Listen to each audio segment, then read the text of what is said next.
ৰাজ্যৰ বিভিন্ন প্ৰান্তত এতিয়া অবৈধভাৱে ঘৰ নিৰ্মাণ কৰা লোকসকলক মুখ্যমন্ত্ৰী হিমন্ত বিশ্ব শৰ্মাৰ নেতৃত্বত যি চৰকাৰ আছে বিজেপি চৰকাৰখনে ইতিমধ্যে বেদখলকাৰীক যিসমূহ ঘৰ আছে সেইসমূহ ঘৰত ইতিমধ্যে বুলডোজাৰ চলিছে। সমান্তৰালকৈ গুৱাহাটী মহানগৰীৰ যি আদিংগিৰি পাহাৰ আছিলে আদিংগিৰিৰ সূৰ্য পাহাৰত আমি সেই বাতৰি সম্প্ৰচাৰ কৰিছিলোঁ আৰু মহানগৰীৰ কেইবাটাও অঞ্চলত আচলতে সংখ্যালঘু যি মুছলমান লোকসকল আছে সেই লোকসকলে অবৈধভাৱে নিৰ্মাণ কৰা বুলি এটা বাতৰি প্ৰকাশ পাইছিল আৰু বাতৰি প্ৰকাশ পোৱাৰ পিছতে এই প্ৰশাসনে ইতিমধ্যে কঠোৰ হৈছে। আচলতে কিদৰে ধুবুৰী বৰপেটা অন্যান্য যিসমূহ জিলা আছে সেই জিলাসমূহৰ পৰা আচলতে কিদৰে ইয়াতে 150ৰো 200ৰো অধিক যি বাসগৃহ নিৰ্মাণ কৰিছিলে।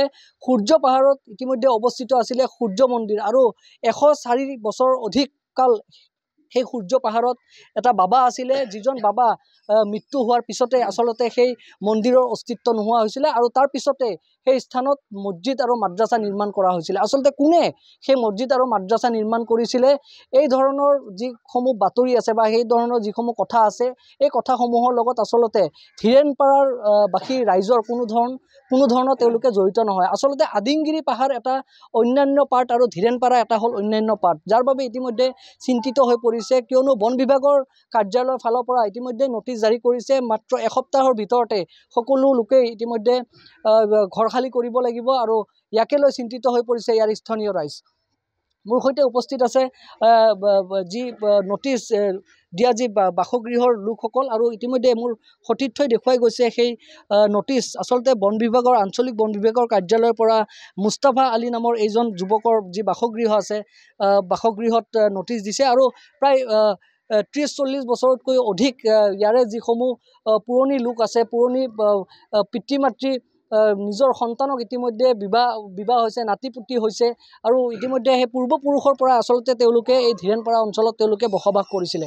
মই এওঁলোকৰ পৰা জানিবলৈ বিচাৰিম আচলতে কি বুলি ক'ব আপুনি?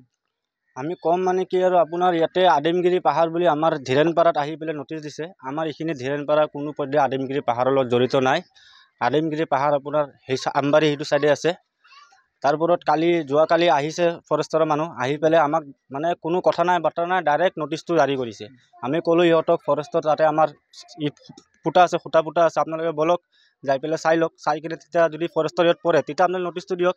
ইহঁতে মানে চাব নগ'লে মেপ এখন দেখাইছে আমাক, আমি মেপৰ একো ভালকৈ আমাক নেদেখাল বুজি নাপালোঁ। আমি ডাইৰেক্ট কৈছে আধাৰ কাৰ্ড আছে, আধাৰ কাৰ্ড থকা বুলি কোৱাতে আধাৰ কাৰ্ড লৈ পেলাই ডাইৰেক্টলি নটিচ জাৰি কৰি চিগনেচাৰ লৈ নটিচ জাৰি কৰিল। তাৰপৰা এসপ্তাহৰ সময় দিছে। এসপ্তাহত এখন ঘৰ খালী কৰা ধেমালি কথা নহয়। তাৰপৰত সূৰ্য পাহাৰ আগতে সূৰ্য পাহাৰ বুলি আছিল, এতিয়া কি পাহাৰ নাম দিছিলে আদিংগিৰি, নতুন নামটো কি দিছিলে কুদ্ৰতপুৰ বুলি দিছিলে, সেইটো আমি গম নাপাওঁ। ওপৰত মাদ্ৰাছা খুলিছে সেইটোও আমি গম নাপাওঁ। এইবিলাক হৈছে ওপৰৰ মানুহবিলাক কৰিছে, এইবিলাক পুৰা খানকাত য'ত মাদ্ৰাছা খুলিছিল ইহঁতক ধৰিব লাগে, ইহঁতক ধৰা পাতি আমাকো ই কৰি আছে। এই স্থানৰ পৰা আপোনালোকৰ এই স্থানৰ পৰা এইখিনি জেগাৰ নাম কি আছিলে? এইখিনি জেগা আমাৰ ধীৰেনপাৰা উজ্জ্বল নগৰ মিলিজুলি ধীৰেনপাৰা উজ্জ্বল নগৰৰ পৰা কুদ্ৰতপুৰ বা যি নাম ৰাখিছিলে মছজিদ মাদ্ৰাছা নিৰ্মাণ কৰিছে ইয়াৰ পৰা কিমান সময় লাগে? তাতে ইয়াৰ পৰা উঠি গ'লে কমচে কম আপোনাৰ আধা ঘণ্টাৰ বেছি লাগিব, 1 ঘণ্টা এনেকুৱা লাগিব, 1 ঘণ্টা লাগিব। সেইটো আমাৰ আপোনাৰ কুদ্ৰতপুৰৰ লগত আৰু আমাৰ ধীৰেনপাৰা উজ্জ্বল নগৰ মিলিজুলি পথলত কোনো টাৰ্মছে নাই। সেইখিনি জেগা সেইটো বেলেগ হৈ যায়, আমাৰ এইটো বেলেগ হৈ যায়। নটিচ পাইছে, আমাক নটিচ দিছে। আমি কালি কৈছোঁ ইহঁতে মানে সীমা চাব নগ'লে, সীমা হিচাপত জুখিব গ'লে আমাৰ এইবিলাক একোৱে নহয়। ইহঁতে সীমা চোৱা নাই, ডাইৰেক্ট এনে যিকোনো কিবা এটা নটিচ খালি আমি কৈছোঁ কি আমাক দেখাক, ইয়াতে এটা কিবা এটা মেপ দেখাল, আমি ভালকৈ আমি চাব খোলোঁ, আমাক চাব নিদিল। কৈছে ইটো আছে এনেকুৱা মোবাইলটো আগবাৰে দেখাই পেলাই লগে লগে ঘূৰাই কিনে আধাৰ কাৰ্ড লৈছে লৈ কিনে চাইন লৈ পেলাই নটিচ জাৰি কৰি দিছে। কৈছে এসপ্তাহৰ সময়। বয়স কিমান? মোৰ বয়স 27 বছৰ। আপোনাৰ জন্ম ক'ত? মোৰ জন্ম ইয়াতে, মোৰ দেউতা সৰুৰ পৰা ইয়াতে আছে, চব ইয়াতে, মোৰ মা দেউতা চব ইয়াৰে হয়, ময়ো ইয়াৰে হয়, আমাৰ চব ইয়াতে চিন্তা হৈছে, চিন্তাটো লাগিবই। ইমান কষ্ট কৰি ঘৰ বনাইছে, দেউতাই কামৰ পৰা আহি ৰাতি কৰি কিনে ঘৰ বনায়, ইমান কষ্ট কৰি ঘৰটো বনাইছে, এতিয়া ঘৰ কেনেকুৱা ভাঙিম কওক? এতিয়া মই আৰু এটা কথা সুধিব বিচাৰিছোঁ যে আচলতে মানুহখিনি এতিয়া ঘৰ খালী কৰাৰ প্ৰস্তুতি ইতিমধ্যে চলাইছে। ঘৰ খালী কৰাৰ প্ৰস্তুতি মানে ওপৰৰ মানুহখিনি কৰি আছে। আমি বৰ্তমান এতিয়া কেনেকুৱা ঘৰ খালী কৰিম? আমি ইয়াতে ইমান যুগে ইয়াতে আছোঁ, তাৰপিছত যদি আমাক এনেকুৱা হেৰি কৰে, আমিতো কোনো বাহিৰা মানুহ নহয়, আমি ইয়াতে স্থানীয় বাসিন্দা। আজি আমাৰ 40, 50, 60 বছৰ এতিয়া আমি ইয়াতে আছোঁ। আমাৰ মা দেউতাহঁতে ইয়াতে মানে ঢুকাই গ'ল। আজি আমি যদি এনেকুৱা খিলঞ্জীয়া মানুহ হৈ যদি আমাৰ ওপৰত এনেকুৱা অত্যাচাৰ চলে, কিছুমান মানুহে আপোনাৰ কৰিছে ওপৰত, সেইবিলাক মানুহৰ লগত আমাৰ একো সম্পৰ্ক নাই। সেইবিলাক মানুহ আপোনাৰ সেই ওপৰত যিবিলাক আপোনাৰ আদিমগিৰি পাহাৰখনৰ ওপৰত যিবিলাক মানুহ আপোনালোকে বিচাৰ খোজ কৰক, কৰি কেনে যদি তেওঁলোকৰ কিবা এটা হেৰি পাইছে তেওঁলোকক কৰক, তেওঁলোকতো আমাৰ ইফালেদি কোনো সম্পৰ্কই নাই। তেওঁলোক ওপৰত গৈ কিবা দখল কৰিছে বা তেওঁলোকে গৈ তাতে কিবা মছজিদ সাজিছে, কিবা মাদ্ৰাছা সাজিছে, কিবা নাম বেলেগ দিছে, সেইবিলাক বস্তু আমাকতো জনোৱা নাই। আমাৰ এই সমাজখনৰ লগত কোনো তাৰ সম্পৰ্কই নাই, সিহঁতৰ সমাজখনেই বেলেগ। তাৰপিছত হৈ গ'ল কি আমি একোই নাজানো, সিহঁতে সেই মালিগাঁও হয়, চেগুনবাৰী হয়, ইফালেদি সিহঁতে গাড়ী উঠাই কিবা উঠাই, আমি গমেই নাপাওঁ ইফালেদি। তাৰপিছত গৈ আমি ইয়াতে খিলঞ্জীয়া মানুহ ইমান বছৰে আছোঁ, আমি বহুত আমাৰ দল সংগঠনবিলাককো ক'ব বিচাৰোঁ, আমাৰ খিলঞ্জীয়াৰ যি আপোনালোকে যি কৈছে সুৰক্ষিত, এই খিলঞ্জীয়াৰ যদি এই অৱস্থা হয়, বাকী আপোনালোকে কওক। আমাৰ এই সমাজখনক যদি এনেকুৱা দুৰৱস্থা বনায়, আমাৰ মাননীয় হিমন্ত ছাৰকো অনুৰোধ কৰিলোঁ, তেওঁ জানে আমাৰ দেখি অলপ ভাবি চিন্তি চায়। আমাৰ সৰু সৰু ল'ৰা ছোৱালী আছে, আমি ইয়াতে জন্ম পালোঁ, আমি ইয়াতে ডাঙৰ দীঘল হ'লোঁ, আমি ইয়াতে ভোট দিলোঁ। যদি আপোনালোকে এইবিলাক নটিচবিলাক তেওঁলোকক দিছে দিয়ক, কিন্তু আমি মানি লৈছোঁ আমি দুখীয়া মানুহ বুলিয়ে আমি পাহাৰ পৰ্বতত আছোঁ। কিন্তু যদি আমাৰ টকা পইচাৰ যদি হেৰি থাকিল হয়, তেতিয়া আমি ইমান কষ্ট কৰি নাথাকিলোঁ হয়। আমি এটা ঘৰ সাজোঁতে কিমান কষ্ট কৰিছোঁ, কিমান পৰিশ্ৰম কৰিছোঁ। আজি সেইখিনি বস্তু আপোনালোকে অলপ ভাবি চিন্তি চাব। আমাৰ দল সংগঠনবিলাককো মই ক'লোঁ কথাটো, যদি আপোনালোকে ভেৰিফাই কৰক, আমি ইয়াতে ভোট দিয়া, আমাৰ লিগেচি চিগেচি NRC যিবিলাক বস্তু আছে চাওক।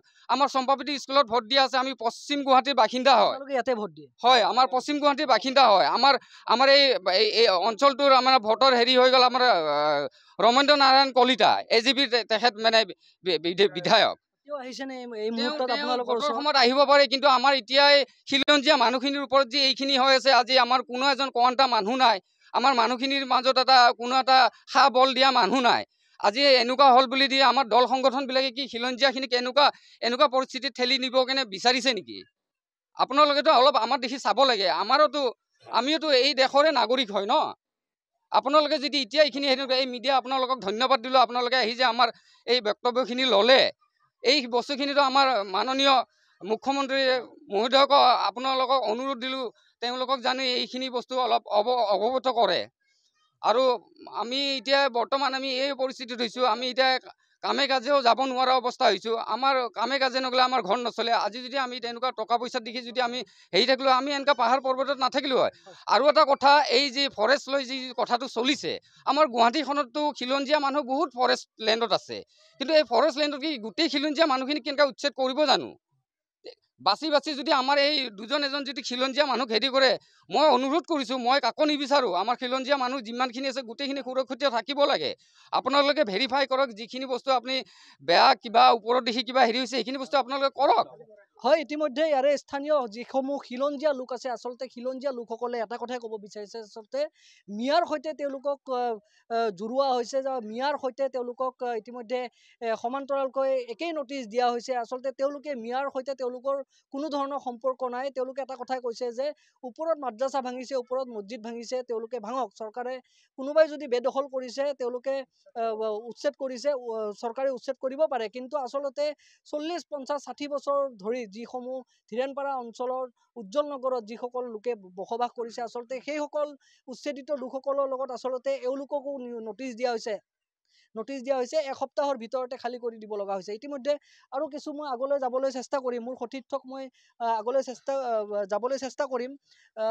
আচলতে এইসমূহ যি পাহাৰৰ যি উজ্জ্বল নগৰ পাহাৰ আছে, সেই পাহাৰত যিসমূহ লোক আছে, লোকে ইতিমধ্যে তেওঁলোকে বাসগৃহ খালী কৰি পাহাৰৰ তললৈ ইতিমধ্যে বস্তুসমূহ লৈ যাই আছে।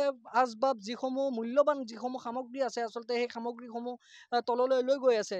আৰু এইদৰে উজ্জ্বল নগৰৰ যি প্ৰায় 200ৰো অধিক ঘৰ আছে, সেই 200ৰো অধিক ঘৰৰ যিসমূহ লোক আছে, সেই লোকসকলে ইতিমধ্যে চিন্তিত হৈ পৰিছে। আৰু কিছু স্থানীয় লোক আছে, মই এখেতৰ পৰা জানিব বিচাৰিম, কি ক'ব আপুনি? মানে এইটোৱে কওঁ যে চৰকাৰক যে যিটো আদিমগিৰি পাহাৰ আছে, সেইটো পাহাৰৰ লগত আমাৰ উজ্জ্বল নগৰৰ কোনো সম্পৰ্ক নাই। যিহেতু সম্পৰ্ক নাই, আজি আদিমগিৰিত কিবা অবৈধ হওক, কিবা দেশী বিদেশীয়ে হওক বসবাস কৰিছে, বা কিবা মছজিদ নিৰ্মাণ কৰিছে, মাদ্ৰাছা নিৰ্মাণ কৰিছে, বা নামো ভাঙিছে। মছজিদ আৰু মাদ্ৰাছা ভাঙি দিয়াৰ বাবে আপোনালোকে ভাল পাইছে নে? আমি তাতে কোনো আপত্তি নাই, যিহেতু অবৈধভাৱে বনাইছে, অবৈধভাৱে হেৰি কৰিছে, তা প্ৰশাসনে ভাঙিছে, আপোনালোকে ভাল পাইছে? কোনো আপত্তি নাই। তো আমি কোনো আপত্তি নাই, সেইটো আমিও ছাপোৰ্ট কৰোঁ যে যিটো নেকি চৰকাৰী মাটিত যদি কোনোবাই যদি এনেকুৱাকৈ বেদখল কৰি থাকে সিহঁতক উচ্ছেদ কৰক, আমি সেইটো বেয়া নাপাওঁ। তে যিয়ে নহওক, তে এতিয়া হৈছে কোনটো যে আদিমগিৰি পাহাৰৰ লগত আমাৰ উজ্জ্বল নগৰ পাহাৰৰ কোনো মিল পাত নাই। যিহেতু আমি উজ্জ্বল নগৰত থাকোঁ, আমি ইয়াৰে বাসিন্দাৰ, ইয়াতে ভোট দিওঁ, ইয়াতে এৰি আমাৰ জন্ম ইয়াতে, আমাৰ জন্মকৰ্ম ইয়াতে।